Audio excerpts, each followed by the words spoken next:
Your own jingle, Ashley. As long as you're happy, you're always gonna grin. You get out what you put in. You get out what you put in. Never gonna lose, never gonna win. As long as you're happy, you're always gonna grin. You get out what you put in. You get out what you put in. You get out what you put in. Whoa, Vic Williams! Hello, brother. How are you? Wow. Who'd have thought 3 years ago that in 3 years' time, you and I would be doing the same show? Isn't that incredible? You know what they say, hey? The same person never walks into the same river again. Okay. It may be 3 years ago and kind of to the same time, but you've changed, I've changed, and the environment we're in has changed, you know? So, yeah, absolutely. But it's all good. I totally... I get that, and it's exciting, man. And I love the analogy with the river, because there's been an awful lot of water under the bridge in the last 3 years, hasn't there? Hasn't there just? Yeah. Absolutely. Lots of stuff going on, eh? Yeah. So when I first did my show, I played the song to start off, and now I use my jingle. Yes. So the first thing I say to people is, let us know a little bit about who you are, please, Vic Williams. Wow, that's a complicated question all of its own. Obviously I'm a South African that lives here in the UK. Been here about 3.5 years. Yeah, no, I don't have an accent. So no, I was just thinking, I would never have guessed. But my things have changed. I mean, I've reinvented myself a lot of different times over the last few years as we've changed, as the environment's changed. So currently, I've got two businesses, or two sides to my business. Neurodiversity Guide 2 on the one side. That's kind of a caption for training, speaking, and coaching in the neurodiverse space, particularly for people with dyslexia and ADHD. And on the other side, I've got 12, which is networking, awards, public speaking, all that sort of stuff. As far as the rest of the stuff, I'm just an old bloke with a fairly bald head. Who loves to stay out late and talk to people. Absolutely. So we were at your event, your braai, which is you got that right. There we go. Yeah. Which is a South African barbecue. For those of you that weren't there, those of you who were there absolutely had a fantastic time and some fantastic food, bumping into some fantastic people too. Yeah. But I've known you for donkey's years, because I came to one of your early LinkedIn locals. Yeah. Heard your story, and stuff like that. So we've known each other forever, haven't we? It's been a while. Yeah. I think you've got. I think when I first met you, you had a few less grey hairs. Yes, charming. At least I've got hair. Well, thanks. You started it with the bald head. I know. Look, I can go down that road all day longer. So here we got a question here from Rob. The real question is, does Vic know who he is? So I think he does, Rob. I think he does. And it's good to meet you the other night. But the other thing, Vic, this here, and I'm actually holding up a book here called The Empowerment Group. And so during COVID, we went into something called lockdown. We were only going to be there for 3 weeks. And you set up this absolutely amazing group. Okay. And I was so honored to be part of that group and, give a little bit of assistance to you as well. And I remember, Ashley, your first words to me were, you sent me a message on the Sunday night on LinkedIn. I've still got the message. Oh, brilliant. And you sent the message to me on the Sunday night and you said, with the amount of people that are responding to your post, you're going to need somebody to help you with the chat.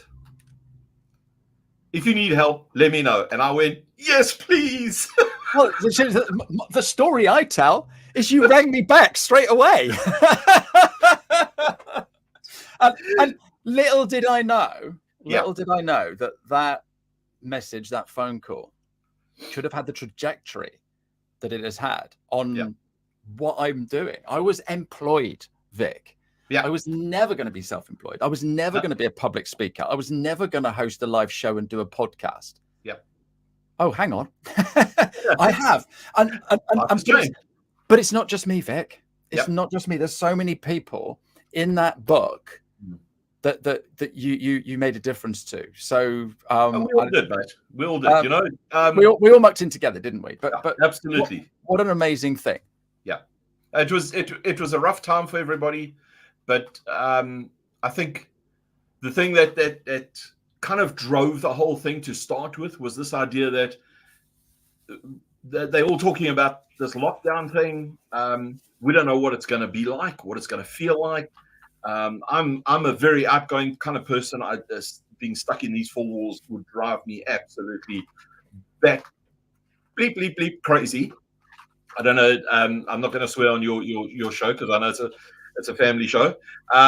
But yeah, it's it would have absolutely driven me crazy, and so we didn't know what was going to happen. And there was loads of people that I was engaging with, and they were saying, "Well, what are we going to do? I'm going to lose my business. I'm going to, it's here too long and there too short," and all sorts of things were changing. And I put out a message on LinkedIn that said, "Hey guys, I'm going to start this thing on the." I think it was the Tuesday that I was. It was before. It was we were up and running before COVID. Before COVID hit. Yeah. Before lockdown. Yeah. Yeah. Before the first lockdown. Yeah. This is going to happen on Zoom. I mean, I didn't even know how to use Zoom. It was kind of something that most of us were using, like ad hoc every now and again. It was a pain in the rear end, but it was there, and we, let's do it, and we'll do it from 8:30 till 9:00. And I was so surprised at the amount of people that responded. I mean, I was like, wow, this is overwhelming, And then you guys all turned up on that first day, and you and Rachel dived in and helped out, and we got it going, and we had such an amazing time. I mean, the memories I have of people's struggles being solved. I mean, you've got the book in front of you. You see all those things that people wrote, and oh man, I'll tell you, every now and again, if I'm having a really, really down day, I'll pull that out and just have a butcher's at it, because it's really good. No, absolutely. And we've both gone on and done totally different things. So absolutely. What are you doing now? Because a little birdie told me that you're not doing LinkedIn Local anymore, mate. No. So I started LinkedIn Local. As you said, you used to come to my events. I started here in the Southwest. Obviously, you know the story of where LinkedIn Local comes from. But I picked up from Anna McAfee in Australia. Her and I had a chat on Zoom the one day, and she said, "Hey, do this thing." And we started it back then. I brought in a couple of co-hosts, and we ran it across the Southwest, and it was fantastic. But I've always wanted to do more with it, and having LinkedIn, the name, their trademark attached to the thing that I was doing, became kind of restrictive. And I remember a couple of years ago, one of our co-hosts was a lady by the name of Leslie Anderson. And a lot of people know Leslie. She runs a LinkedIn Local down in Teignmouth. Lovely, brilliant lady, really, really good. And I remember saying to her the one day, I want to change this up a bit. I want to make it something more than just what it is. And then kind of things evolved last year. I was going to do an awards event, but LinkedIn said you can't use our name, and it kind of got a bit mucky. And then it came the beginning of this year, and I decided, well, if I can't do it under that banner, let me create something that works for me. And so based off ideas that go back to 1994, I decided to set up this idea called 12. So everything I'm doing revolves around the number 12, but for very specific reasons. And so we got the 12 awards happening on the 5th of December. Nominations for that go live next week on the 15th, next week, Monday. Really exciting. We do 12 network. So the networking, what was LinkedIn Local, has now become 12 network. It's allowed me to open things up a whole lot. Like, for example, to do the braai we did on Friday night. I'd had a conversation with LinkedIn about doing that same sort of thing, and they didn't want their name attached to it. And I didn't have any other identity. And so that's why 12 evolved as the identity to deliver those things that I'm really passionate about. So that's the one thing that we're doing right now is setting up 12 and getting it going and getting the networking running and the awards happening. And yeah, it's all going on, you know. No, absolutely fantastic. Oh, great news. Great news. So we're still going to be able to go to some of these networking events that Pavel mentioned, the one at the Exeter airport. Yeah, that must have been a really early one. Wow, yeah, the one at Exeter Airport, that goes back to, I think it was February 2020. And we ran it in conjunction with what was then Flybe. I know Hannah Mepstead and I can't remember the other lady that was involved. They helped us set it up. Oh, it was a fantastic event. We had so many people, and we had a speaker, Sarah. Oh dear, now I've run out of names. But Sarah, her name will come to me probably at 2:00 tomorrow morning. But that's who I should have said it is. But yeah, she came and spoke, and it was absolutely brilliant. So yeah, we will be doing more of those. So sorry, let me just add to that and explain why I say we're doing more of that. On the 23rd of this month, we're doing a 12 networking event, and it's a morning event. And as part of that morning events for 12 network, we have this thing called 12 talks. And 12 talks is giving people the opportunity to tell their story, the journey of their story, you know, how they've gone from here, wherever here is, to where they are today in a journey, and leave the audience with kind of 3 things that they can take away, and they can go, hey, yeah, that can work for me. I can apply this. That changes my thinking in this regard. And it's this story. And so we're doing 12 talks, and it's 12 minutes of that journey. And it just so happens that we've got 2 great speakers for the 23rd. Awesome. A lady who's coming up from Torquay or Paynton, who's going to be talking about a Swedish thing called fika, which is really exciting, and it comes with food because it is food. Awesome. Let's just hope she brings something along. Well, she said she's going to, so I'm going to live in hope with that. Perfect. And she's going to tell her story about, you know, how she's gone from as a Swedish person and what her journey is to where she is today, in 12 minutes. And then we've got a second great speaker who's going to come and share their journey story. And that's one I'm really excited about. And he's a young gentleman who's not, well, I suppose he's a bit grayer now than the picture that I've got on my other screen. And that's you, young man, who's coming to talk. So this is a really exciting thing. All our morning events are going to have 2 people doing a 12-minute talk about their journey. Just 12 minutes, not all morning. Absolutely. Minutes. Just 12 minutes. I got a problem, Vic. Oh, dear. You do know I'm the 15-minute guy. So I've got this little control on my back, and I can turn myself up to 1.25 speed. Okay. Right? And I can squeeze my 15-minute talk into 12 minutes just for you. Awesome. Right, yeah. You need to video it so that people can slow it down again. I've got control of the microphone, so I know when to turn it off. Perfect. So where is this? Where is this? Sorry? Where is this? It's at Venice Space in Paris Street, on Paris Street, shall I say, in Exeter. Perfect. It's the building, I think it's called The Mount, Paris Street, 72 Paris Street, Venice Space. Right. Most people know where it is. I need to know where Paris Street is. I'm just trying to look at whereabouts in Exeter? It's the top end of Exeter. Yep. Near where the View Cinema is. Right. Okay. So if you're going up past Hotel de Van, I know where. Yeah. There's the big roundabout. Yeah. Perfect. Perfect. Yeah. So plenty of parking, dead easy for everybody to get to. Tickets are how much? Vic? Tickets are the big sum of $0. Fantastic. And how do we get those tickets? Absolutely free, gratis, and for nothing. How do you get those tickets? The link will be available in LinkedIn in the My 12 Network group. The link is there. The link is also on my website, which is vicwilliams.net/events. You'll see it on there. And if anybody wants it, they can just contact me, DM me on LinkedIn, and I'll send them the link. We've got space for 60 people.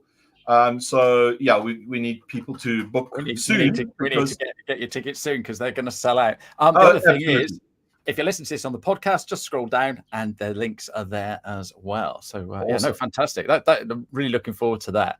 Cool. That's going to be a good event. So is that a monthly thing, a bi-monthly thing? How often are you going to be doing your 12? As you very well know, Ashley, being somebody who's dyslexic and ADHD, I'm fairly random.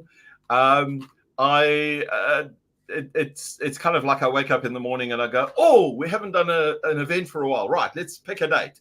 We'll go with that date. And bang, we put in a date and we do it. It's typically 6 weeks that I give it to run before the event. But yeah, I don't have a set or fixed date that it happens on. It's really got to do with that kind of randomness, the way my brain works. And anybody on here that's dyslexic or ADHD will be going, oh yeah, I know that. And the availability of venues. We're also expanding it out from Exeter. I've got venues now in Torquay, Plymouth. We'll be getting a venue down in Cornwall, and we'll probably have a venue up in Torquay for this year. Next year, we're going to start expanding it out across the country. 12 Network, the 12 Awards as well, which will be expanding out across the country next year too. So yeah, it's got a few plans for it. No, absolutely fantastic. So if anyone's listening and they want to be a speaker, do they have to contact you, or do you already have your list of people you want to? I have some people lined up. However, what we're also doing is we're doing a speaker training. So the people that I've got set up at the moment, like yourself, are experienced speakers. You know how to engage with the audience. But for me, everyone's got a story. And everybody's story is as valuable and as important as everyone else's story.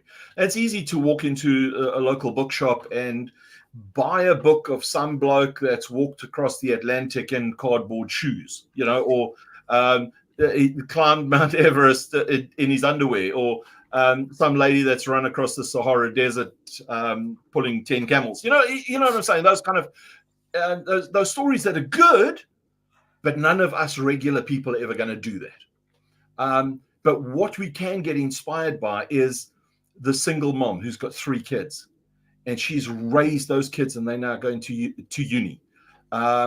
We can get inspired by someone like yourself who was in a job and that job kind of met a wall, and you had a decision to make, and you never wanted to or never had planned to go into your own business and be a speaker, but here's now that wall and you've got a decision to make.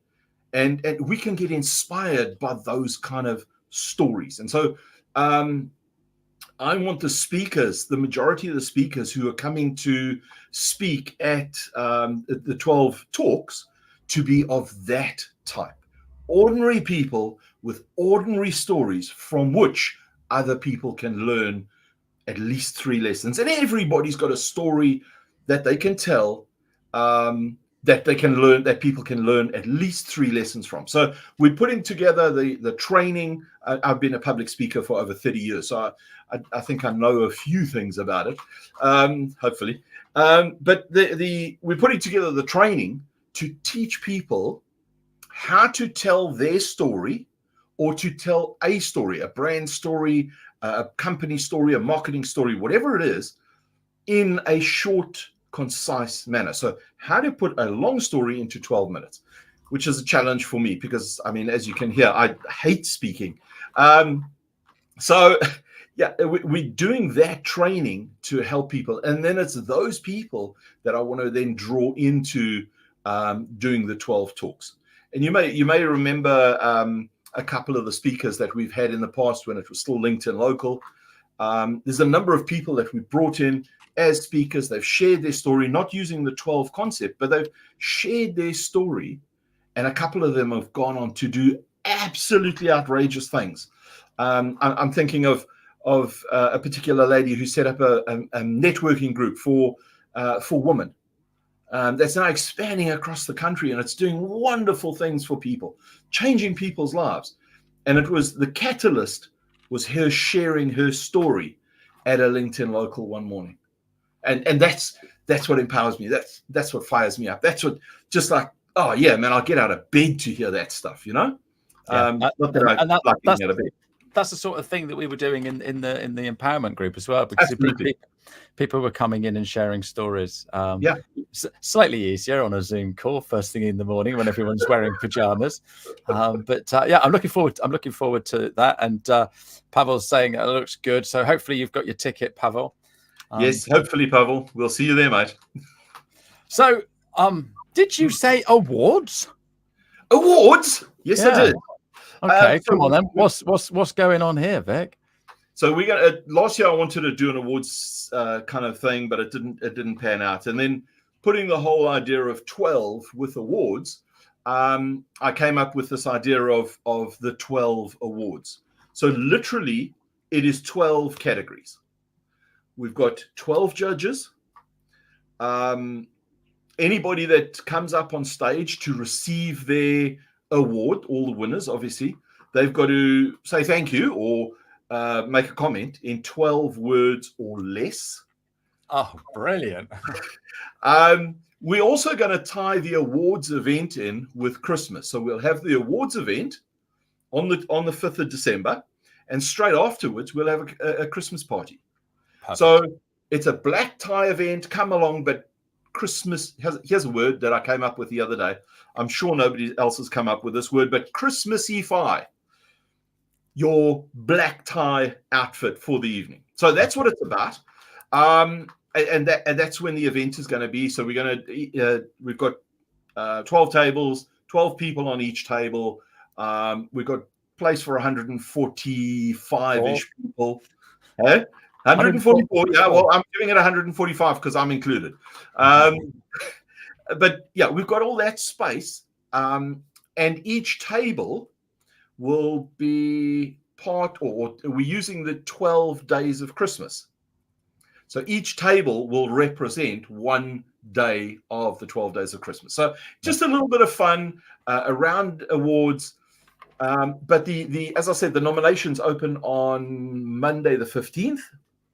It's 12 categories, and we're really serious about the way we're doing the categories. What I want to try and do, Ashley, and I think it's coming together, is redesign or firstly reimagine and then redesign the way people look at awards.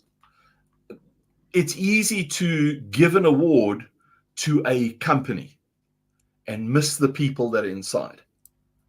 And so what we're looking to do is reintroduce the human into networking, reintroduce the human into awards. So one of our awards is home-based business. Where does home-based businesses ever fall into an awards category? Never. Exactly. So there's a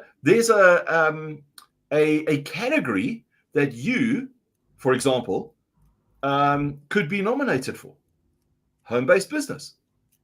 We've got another one for neurodiversity awareness. So it's companies or organizations that are highly aware of neurodiversity in their organization and have put things in place to help those people be the best they possibly can be. So it's all those sort of things: reimagine, redesign, redeliver awards. So that's what it's all about. I mean, I've got so many ideas going around in my head about what I want to make it, but yeah, we're running this as a beta, and then from next year we're going to expand it across the country. No, fantastic. Looking forward to that. All exciting. Very, very, very excited. We haven't got long left, but I want to dig into this neurodiverse thing that you're doing now. You've already said that you've got ADHD, so I guess it was a transition that was long coming. How's that going, and how do you help people? Oh, it's amazing, Ashley. So obviously, as I said, I was diagnosed with dyslexia when I was 46 and diagnosed with ADHD when I was 53. So very late in life. And I kind of a couple of years ago, I decided to bring all my knowledge of business into, so coaching, training, consulting, into the space where people like me, my tribe, sits. And so I've married the two up. Neurodiversity Guide is the business that, or the brand name that we deliver that through. So that is all about coaching, that's all about training, and that's all about courses, online and face-to-face courses. But the coaching side is really exciting. There's a great program called Access to Work, which is a government-funded program. A lot of my clients are going on to Access to Work, getting funding for coaching, for things like desks and all that sort of stuff, and becoming empowered within their neurodiversity to be the best they possibly can be. So that is really, really exciting, to help people understand who they are, what they are, how they can make things work out for themselves in a world that's not designed for them. Yeah, no, absolutely. So diagnosed at 53. Yeah. Why did you go for the test at 53? Did you have an inkling? I've always had an idea that I was slightly different to everybody else, particularly at school. But then I've got a very good friend in South Africa who's a medical doctor. So things in South Africa, when it comes to the medical side of things, do work a lot different to here. All medical there is private. Unless you want to die, then you go to a government hospital. They are rubbish. So you go to, everybody's medical is private. A very good friend of mine who's been a family doctor through the years. He's got hold of me. We were talking on email at the time, and he contacted me the one day and he said to me, next time you're in South Africa, you need to get tested for ADHD. I went, why would I want to do that? He said, because I am telling you, as your doctor, you need it because I think you're ADHD. So, okay. So when I was in South Africa, they in the medical practice, they've got 3 GPs. They've got a psychiatrist, they've got a chiropractor, and a psychologist. And when I went there, made the appointment, went to see him, and he had the psychologist and the psychiatrist sitting there, and they did a 3-hour assessment. And within, well, it was supposed to be 3 hours, but within 20 minutes, the one lady went, but listen, I'm just going to sign this thing because you're way out there in terms of ADHD. So it was kind of, I was pushed from one side. I didn't really want to know, but once I found out, it was super empowering because now I know why I am like I am. So yeah, I'd encourage anybody that thinks they're ADHD or dyslexic or has autism or any of those sort of things, go and get tested, because it's the day that empowers you, because you now discover who you are. Then when I found out, that sort of stuff, I was able then to look at the research from the eyes of somebody who's lived that experience. And so it was easy to look at the research and go, nah, that doesn't really work for me, because you coming at it from a person that doesn't have it. So I've seen a lot of stuff in the research that's changed over the last few years because people like me are having an impact. They're talking more to us, and I'm not saying they're talking to me, but they're talking to us as a group and getting more insight. And so the area around ADHD, the area around dyslexia is becoming more understood. And that's empowering. That's exciting. Understanding what happens in here is just so exciting. So yeah, that's how it all came together. No, perfect. And that's the thing, like you say, it's empowering. And now you're talking about it, and you're not making any apologies. I'm Vic. Yeah. I have ADHD. If I don't do a thing every month, hey, that's the way it is. And I absolutely love that. Absolutely love that. Hi, Phil. Thank you for joining us today. Vic, that is all that I've got time for. No worries. Absolutely fantastic. We'll do it again sooner than 3 years. But thank you very much. Thank you very much for being on my very first live show. Thank you for inviting me. Thank you for being on my 276th show. Good. Which is incredible when you think about it, and I was just looking through the list of all the people that have been on. Amazing. Absolutely incredible. So thank you very much. Done you, man. Thank well you so done, much. you. Before you go, I've got one more question for you. Yes. But before that, I am going to just share with us who I've got next week. I've got Peter Nichols coming on. Oh. Now, Peter is, I'm not sure I'm allowed to say that he's an octogenarian, but he is north of 70, and he's still working, and he's helping people come to terms with retirement and later life. Absolutely delightful chap. He's staying up super late so he can be on the show at lunchtime here in the UK. But I cannot wait to have a chat with him. There's going to be some stories there, I'm sure, Vic. Yeah, absolutely. So, by the way, Ashley, as somebody who's just crossed 60 a little while ago, I have no problem with anybody using those terms like old age or octogenarian. It's just terms that doesn't define who we are or what we do. Absolutely. I refuse to use the word old because you're as old as you feel, aren't you? Absolutely. And yeah, no, I feel pretty good. So absolutely. Right. So, Vic, question to you then. Mm-hmm. What advice would you give your 16-year-old self? Oh, what advice would I give my 16? So I left school at 16 and I went to the military. And it was the best decision I ever made. I hated school. It wasn't something that I enjoyed. And I think the advice, I took a lot of flack from people. I stood by my decision to do it. And I think the advice I would give to my 16-year-old self is know what you want and go after it. There's a wonderful song. I'm really into country music, and I can never remember her first name, but her surname is Musgraves. Katie Musgrave. Something like that. Anyway, she sings this wonderful song, and in it she talks about letting go of those things that are real good at wasting her time. And that's the advice I would give to my 16-year-old self. Let go of those things that waste your time. Let go of those people who waste your time, and carve your path. Walk your journey. Good for you. Thank you, Vic. You've been an absolutely amazing guest, as ever. Thank you to everybody for all your lovely comments. We will be back next week. Until then, cheerio. Cheers, everybody. Thanks, Ashley. You get out what you put in. Never gonna lose.